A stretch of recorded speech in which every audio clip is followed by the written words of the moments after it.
Hello, everyone. This is Katana Abbott, and I want to welcome you to Smart Women Talk, where we search the world for smart women and a few good men, including best-selling authors, thought leaders, and change agents who are on that leading edge. So our topics include things like money, business, health, inspiration, and the metaphysical.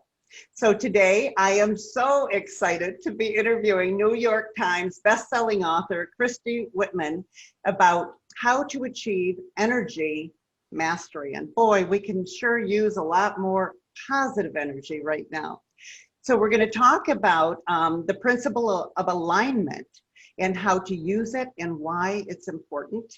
The 5 common obstacles that stop you from manifesting your desires and the secret to overcoming them. And then we're going to also cover what energy mastery has to do with manifesting physical things. So Christy Whitman is a transformational leader, celebrity coach, law of attraction expert, as well as 2-time New York Times bestselling author for The Art of Having It All and Taming Your Alpha Bitch. She is also the author of the international bestseller, Quantum Success. Her upcoming book is called The Desire Factor, and it is going to be released in April 21 of this year. So Christy has appeared on the Today Show, The Morning Show, TEDx, and the Hallmark Channel, and her work has been featured in the media in various publications. She was a featured guest in Goalcast, People Magazine, 17, Women's Day, Hollywood Life, Teen Vogue, just to name a few. So we are just so thrilled to have Christy here today. So welcome, Christy, to Smart Women Talk. Thank you so much. I'm so excited to talk with you, Katana. Oh, absolutely. So, I want you to share just a little bit about your story. Like, how did you come to doing this work? And, what led you to be an author and to write books like this? Well, it's something I definitely fell into. It wasn't something I sought after to do. I actually wanted to be in sales and marketing, and I knew I wanted to make some money, and I knew I wanted to be independent and do it on my own as a woman. And so I went to college and graduated with a communication degree, and I moved to Chicago, and I was on my way. I started selling liquor and wine for a liquor company and had a lot of fun doing it. And quickly started moving up the ranks. Within 6 months, I got promoted to a supplier. And I was literally at the age of 22, 23, I was a Midwest manager for this supplier and for a wine company. And, did really well. I was making great money. I had health in my body. I was living with my best friend in a brownstone in the great city of Chicago. And you would think I'd be loving life, but when I was in my quiet time, I was really dissatisfied and I felt very unfulfilled. And I thought, wait a minute, I checked off all the boxes that I thought were going to be the things that made me happy. I am successful, but I'm not happy. And so this really led me on a quest of like, what is this all about? And so that led me to move to California, Northern California, where I met a meditation teacher. And she said words to me that literally changed my life. Now, this is 25 years ago. This is prior to the internet. This is prior to The Secret coming out and all of these other, coaches and things like this. So she said to me, you create your own reality. And something in me just opened up when she said that. And my mind kicked in and said, well, how? And so she said, your thoughts, you're either repelling things from you or attracting things to you. Now, this was the first time I had ever thought that I could be an influence of my thoughts. I mean, I knew I could change my mind. I don't want to go here. I want to go there. I don't want to wear this. I want to wear that. Right. But to actually change fundamental thoughts and be in charge of that, that was a whole new concept for me. And so she had me literally go home for a week and just pay attention to my thoughts. And I couldn't believe how negative I was. I was so judgmental towards myself, to others, to the universe, to God, critical, condemning myself. Nothing was ever enough. And what I started to understand as I dug into this type of thinking is that I was in lack mindset instead of being an abundant mindset. And that if I continued to be in this lack mindset, I would continue to attract more things that were of lack. And so I was about 5 years into this practice of doing this on my own and really shifting my perspective from not enough to enough, from looking for what was wrong and bad to what's right and good. And it really became something I engaged with. I stopped competitive and comparison thinking to being inspired and being in collaboration with others. Really a lot of things started changing. And even at the point where it was like, I realized that I had perfect pictures. Everything I looked at, I would scan for what's not perfect and let me go fix that, including myself. So it was about 5 years in. And one night I was meditating, as I did every night, and I saw an image of my first book, Perfect Pictures, because that's what I was wrestling with at this point in time, come across on my, in my vision. And that night at 1:05 in the morning, I literally had something talking in my head, and as I was paying attention to it, I couldn't shut it off. But as I was paying attention to it, I'm like, wow, this is really good. This is like, if this is coming from someplace other than myself. So I got up and started journaling, or started writing, started scribing. My hand became independent of myself, what I was hearing. And I just let it be. I was up for about an hour and a half writing, went back to bed. Next morning I woke up, looked at it and went, wow, this is really helpful for the information I'm needing right now. And 7 nights in a row, that happened to me at 1:05 in the morning. So I contacted an author who just spoke at a place that I went and saw her speak at, Terry Cole Whitaker. She's like a New Thought minister and kind of law of attraction expert. And asked her how to get a book published. So she told me. I did it and started speaking in spiritual bookstores and New Thought churches. And people started asking me to coach them. And I had no reference for coaching. I didn't even know this thing called life coaching existed. I thought they were talking about like a cheerleading coach or a football coach. Right. And hey, so how many years ago was that? Because I remember 20. Oh my, so you really were ahead of the game when it came to the law of attraction and this idea of coaching then. Good. Yeah. So I was saying I was coaching before coaching was cool. Right. Wow. So then what happened from there?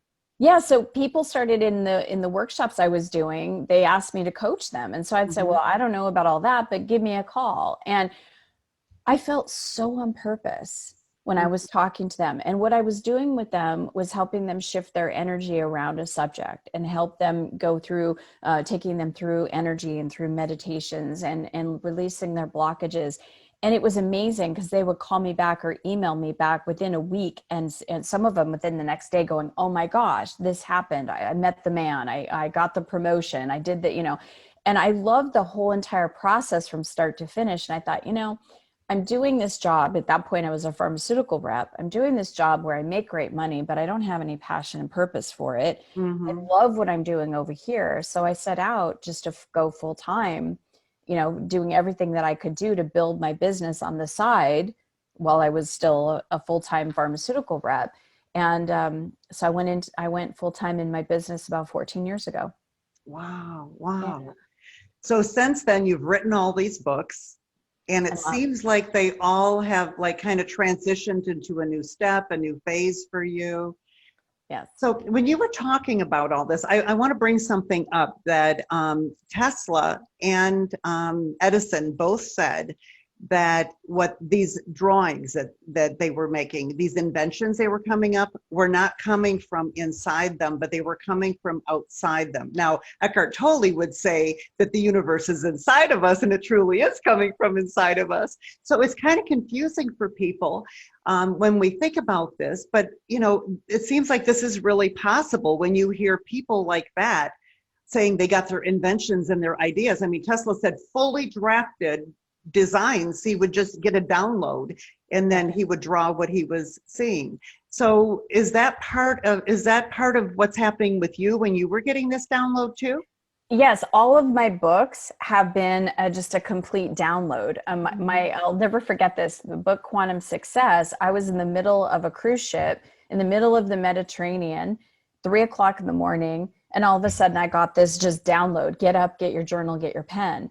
And I was on a cruise ship. So my husband was in the room. I couldn't turn on the light. My one child was in the family room area. My other child was in the other bedroom. Only place I had to go was the bathroom.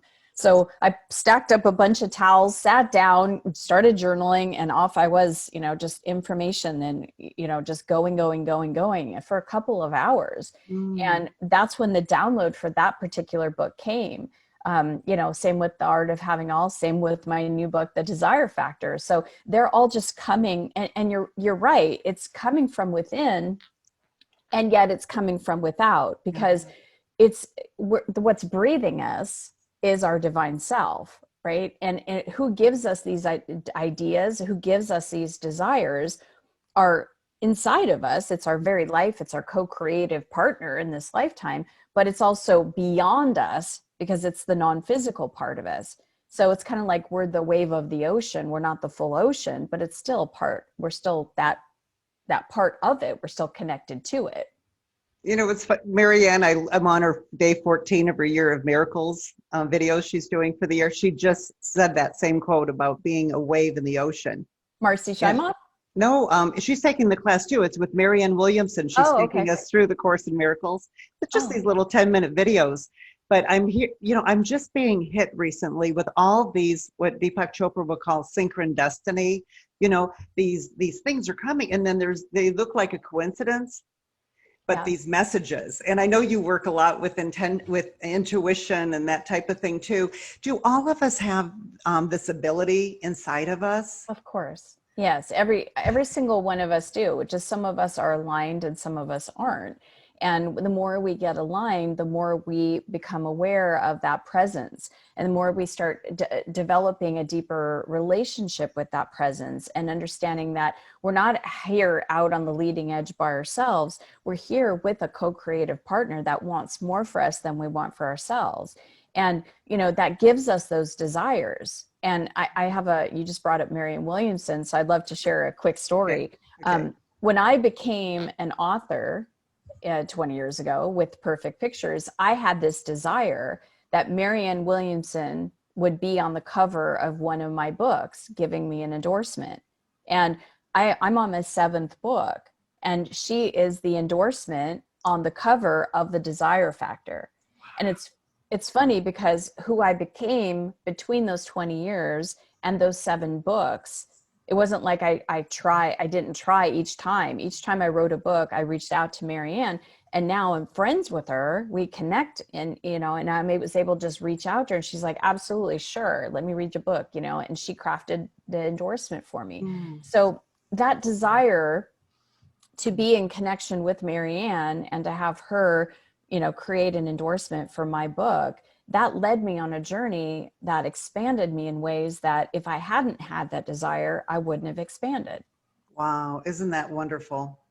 Well, you say there are 5 common obstacles that might be standing in our way for manifesting our desires. So your desire to have Marianne Williamson, I know you're a law of attraction expert, and from a long time ago, right? And you look like you're 25. So thank you. I just turned 50. So oh my gosh. So 20 years ago. But so we have these 5, you call them common obstacles. So common, really. Can you share what those are that keep us from getting what we really want, right? Absolutely. So and I'm going to be taking some notes, okay? Yeah. So, it's interesting because they're all within us. We can look at it's the obstacle of the economy, or it's the obstacle of the opinions of others. All these obstacles are inside of us. And the first one is what we say. A lot of times we will speak language that pulls our energy down and has us in lack.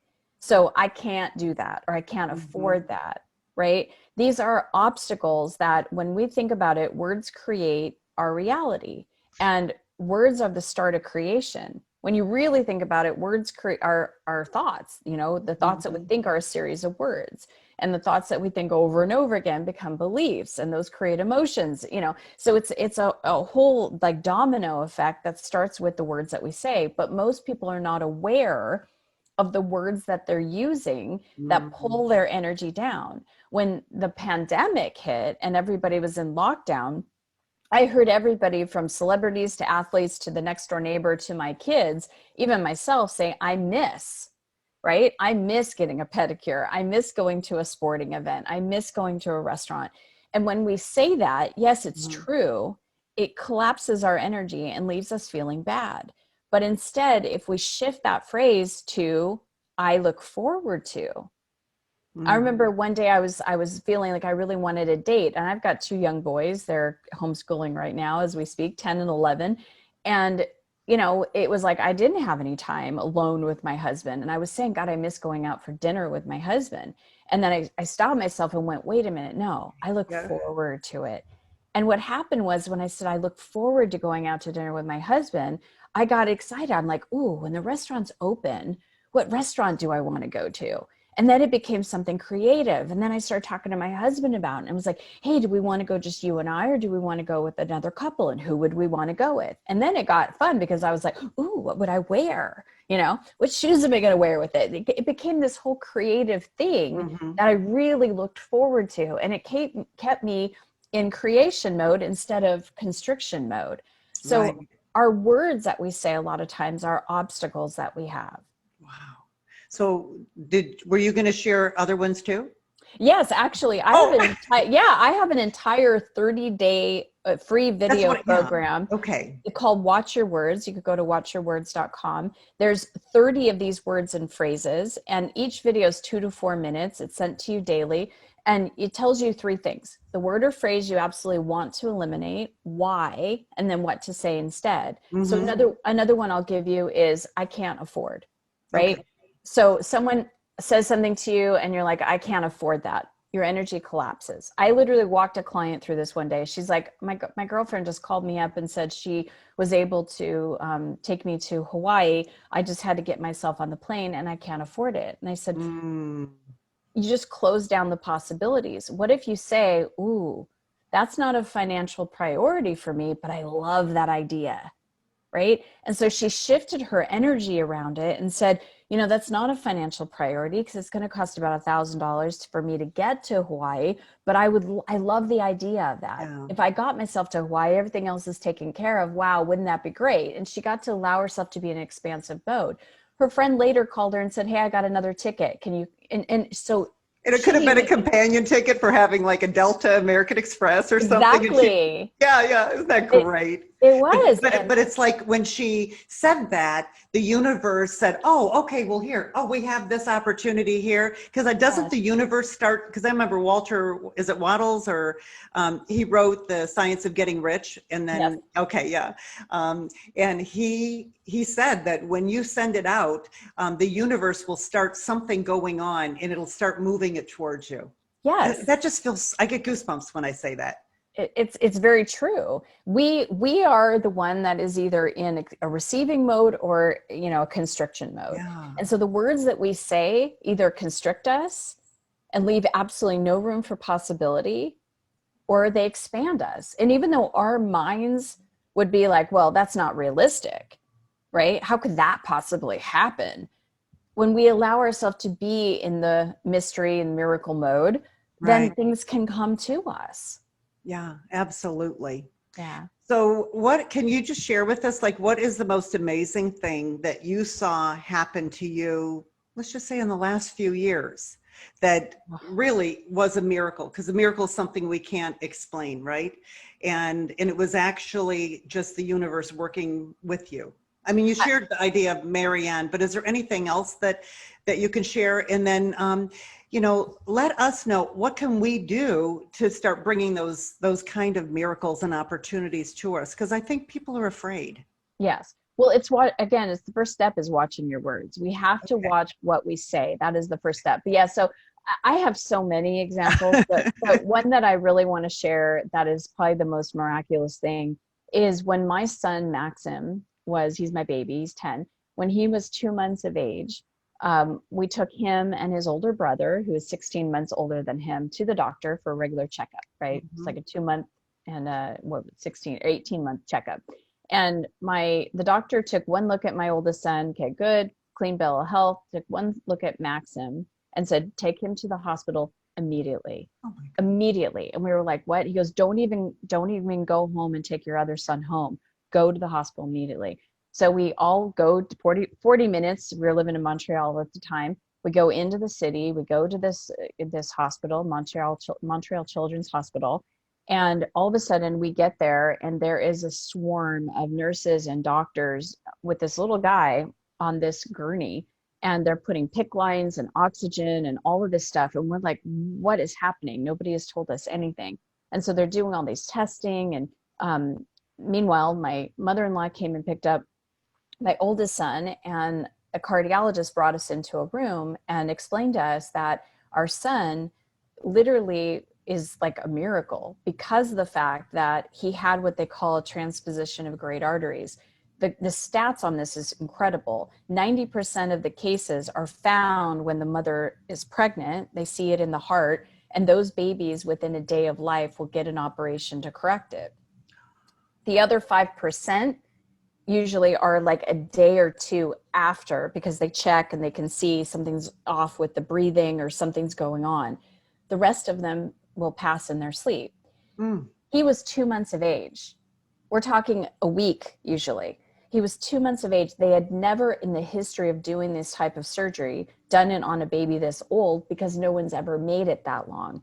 And the miracle is that he had a hole between his two arteries that gave him a little bit of oxygen, and that valve that babies, usually close after they breathe a couple of times, it stayed open. So those 2 points were keeping him alive. Because the lungs were right there.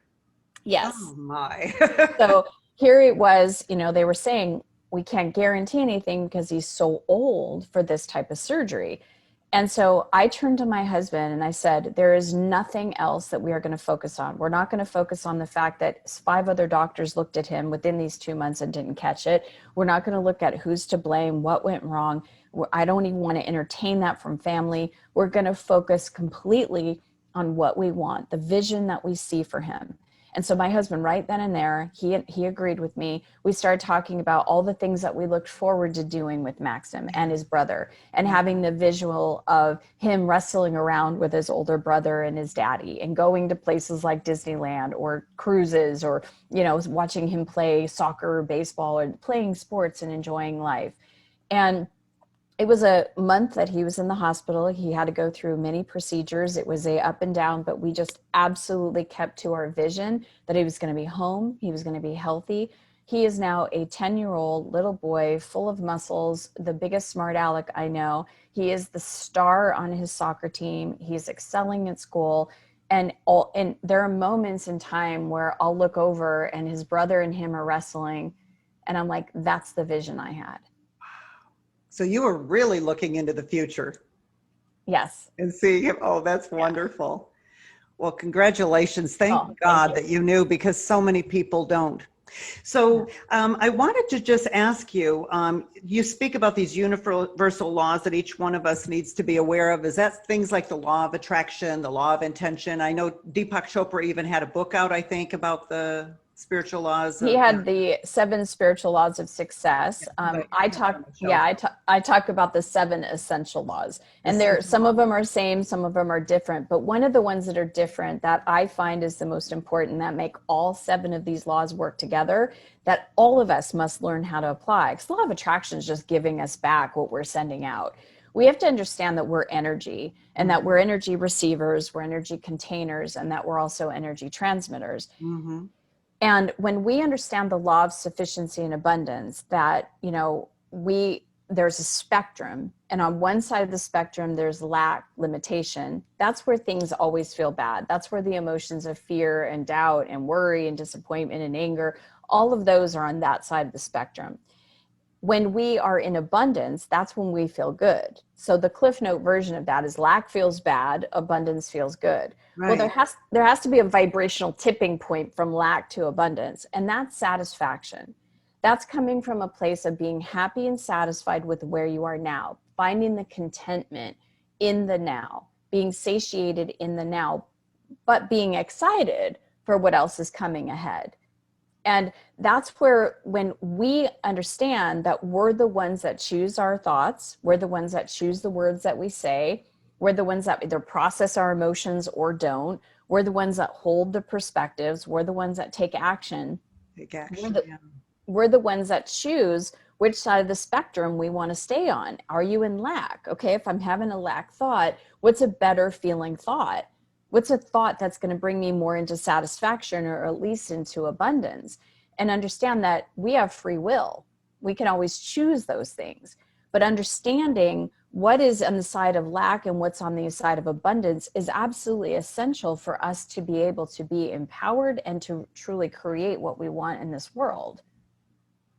You know, it's funny when you talk about the idea of lack and abundance, or ego and fear, you know, that type of thing. Ego, I guess it's ego and soul, fear and love, right?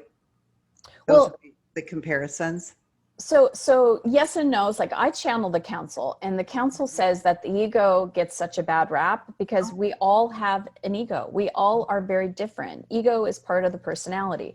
Nothing here that was created, we each have our own unique preferences, likes, dislikes. Everything that was created here was because of the difference, and the divine created that because how bored would it be if it created through the same person with the same opinions, with the same skill sets, with the same, you know, hobbies and habits and gifts. All of us are different. So it's not the ego that's bad. It's the places within our personality that have been imprinted in lack, in limitation, in separateness. And so the ego comprises, you know, I'm Christy. I'm a woman that I like right? That's part of my ego. It's part of the personality. So it's not that we have to kill off the ego entirely. It's that we want to transmute the lower level energy of lack into the alignment with abundance.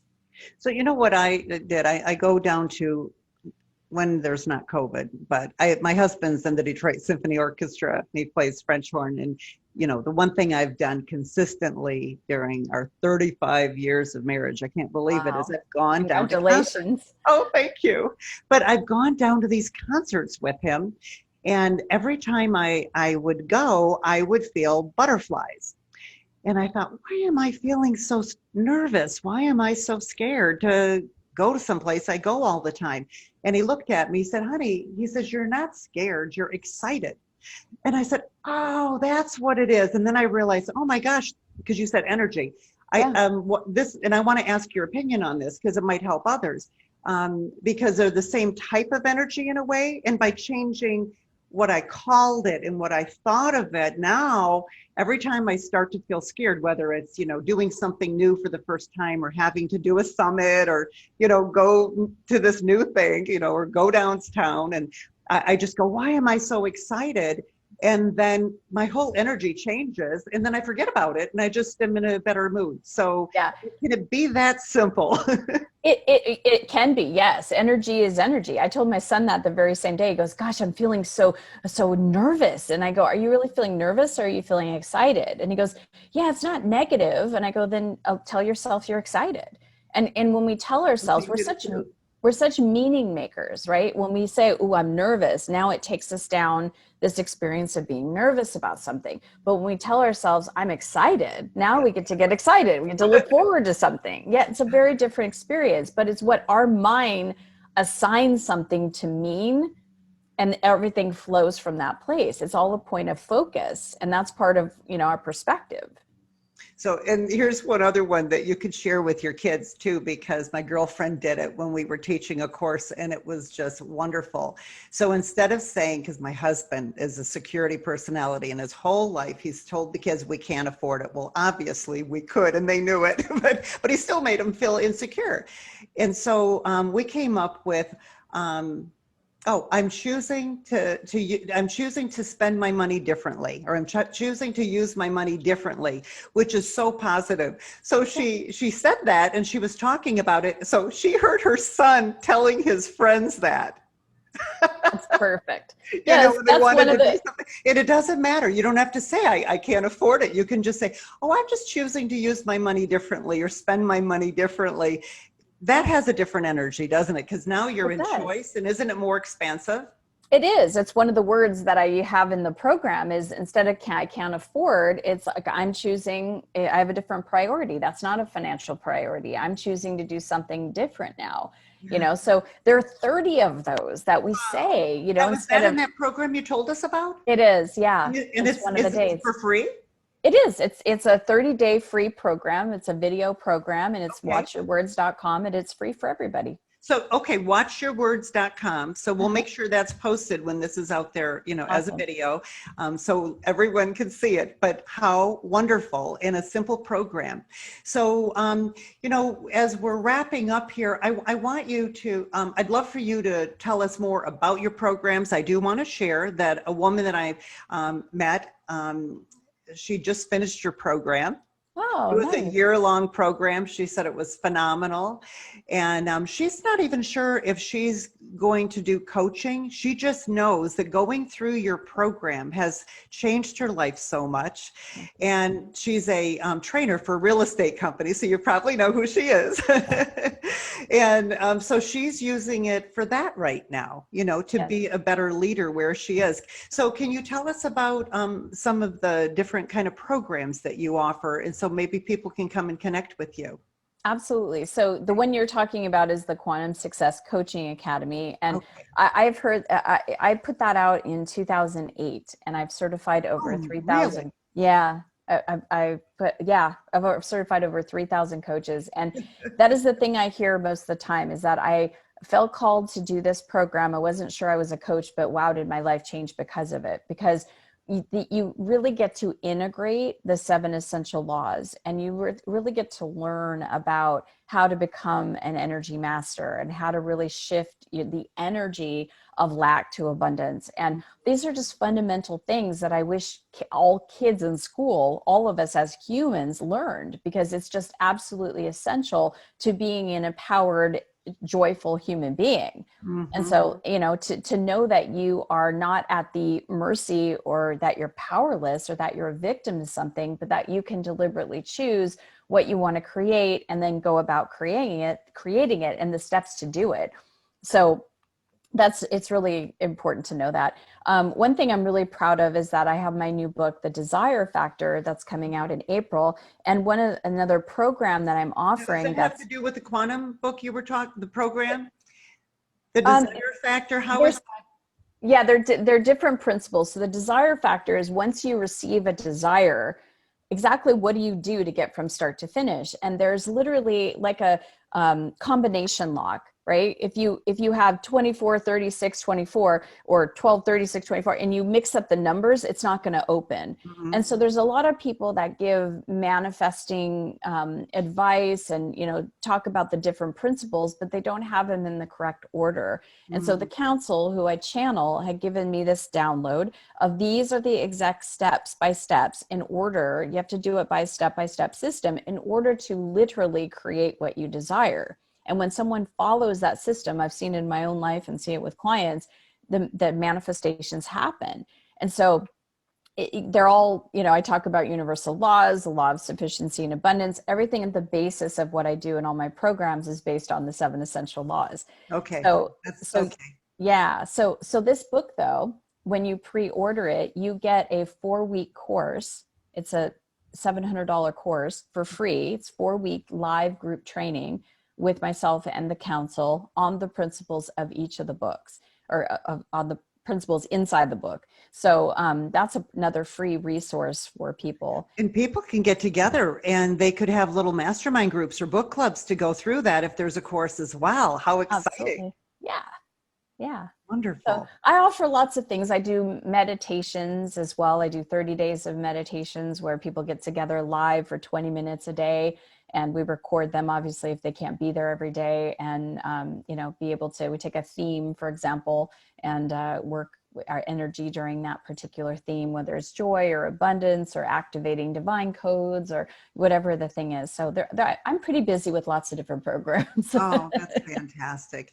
Well, we are just so thrilled that you came on the show. I know it's such a busy time, but your message is so important right now because everyone is under stress. And for those that are listening live, they get it. But, for people that are listening to this in the podcast in the future, we're going through a very difficult time. So these kind of things that you're teaching, they're free. They're just tools that are available to all of us that we can implement in our life.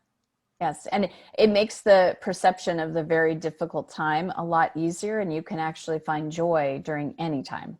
Wow. Well, Christy, thank you so much for being here today. Thank I'm so grateful. You're also one of our Smart Women Empower Women partners, and you have a wonderful gift in our Smart Women's Academy for everybody. So, so we want to go to watchyourwords.com. Is that correct? Yes, that's To correct. connect with you. And then your actual website is? I have ChristyWhitman.com. Yeah, so just your name, they can learn a lot about you too, correct? Yes, exactly. Okay, and let's all order her book and create little groups. I love that idea to go through it and you get this course. So thank you so much for being here. We really appreciate it. You can go to thedesirefactor.com to be able to get the course. So just so everybody knows. Oh, is that the best way? Okay. Yeah, go the to Desire. We'll post all these, okay? Okay, perfect. Wonderful. Thank you so much. Absolutely. So everyone, we thank you for being here today. And next month is going to be Valentine's Day, and we have some special guests. They're going to be talking about love, and like Shelley Lefko is coming on to talk about how to get and keep love. So stay tuned, and until next time, go out and live with more purpose, passion, and prosperity.